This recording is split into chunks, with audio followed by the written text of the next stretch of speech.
The Middle Ages, wizards, tortures, witches, burning the witches, kings, knights, all-powered Catholic Church, highest death ratio ever, breathing fire dragons, epidemics, Robin Hood. But what if I asked you, could you describe the political situation of Europe in the 14th century?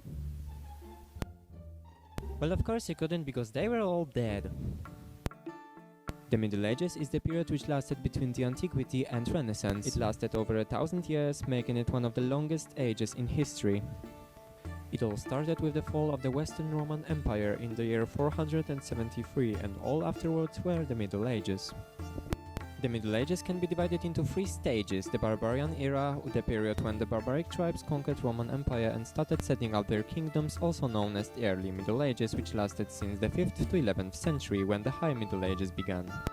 The most classical medieval period, with Knight Crusades and feudalism at its height, which lasted until the 14th century, when the Late Middle Ages came.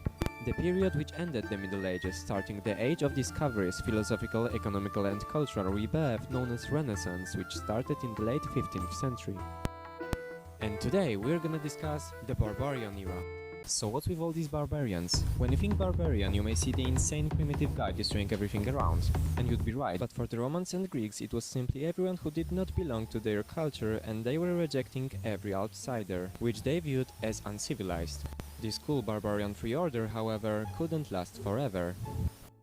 It's the 5th century, and it's all about to get hot. In the 5th century, the Roman Empire was in a deep crisis. It was divided into Western and Eastern since the year 395 to make it easier to govern, but the West wasn't at all easy to maintain.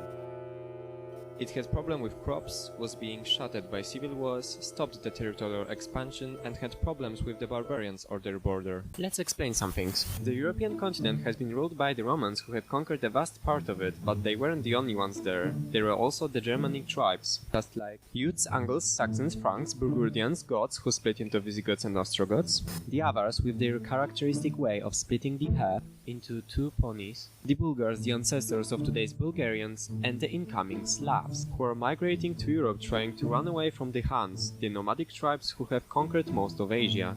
And in the north we have the Normans, or if you prefer, Vikings.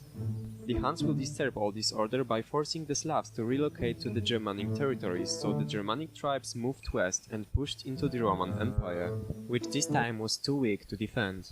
The Roman Empire didn't stand a chance against the great migration of tribes who all at once pushed deep into their territory. The barbarians had conquered the ancient civilization, bringing an end to Roman rule. In the year 410, the Rome was captured. And 45 years later, the Vandals have destroyed whole city in a great massacre. This is where the word vandalism as destruction comes from, after what the Vandals have done in Rome. Hooray, we won! What do we do now? So they all started fighting each other for the dominance in Europe. In the 5th century, the Frankish tribes have been united under the Clovis I and quickly started the expansion, mainly into the northern Gaelic region. However, they were not the only ones to fight for the dominance in Europe. There were also Visigoths and Ostrogoths who also wanted to gain influence. The Visigoths took a direction for Gaul and Iberian Peninsula, and the Ostrogoths decided to invade Italian Peninsula and plunder Rome some more. And thus the kingdoms of the Visigoths and Ostrogoths were born, along with the kingdom of Franks and Burgundians in between.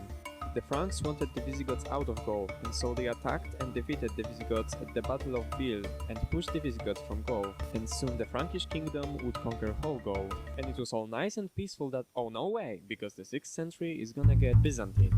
While the barbarians were fighting in Europe, the Roman Empire was still there, and was pretty confused of this whole mess. So now the Byzantine Empire will make an attempt to restore Roman authority in Europe, which brings us to the next episode.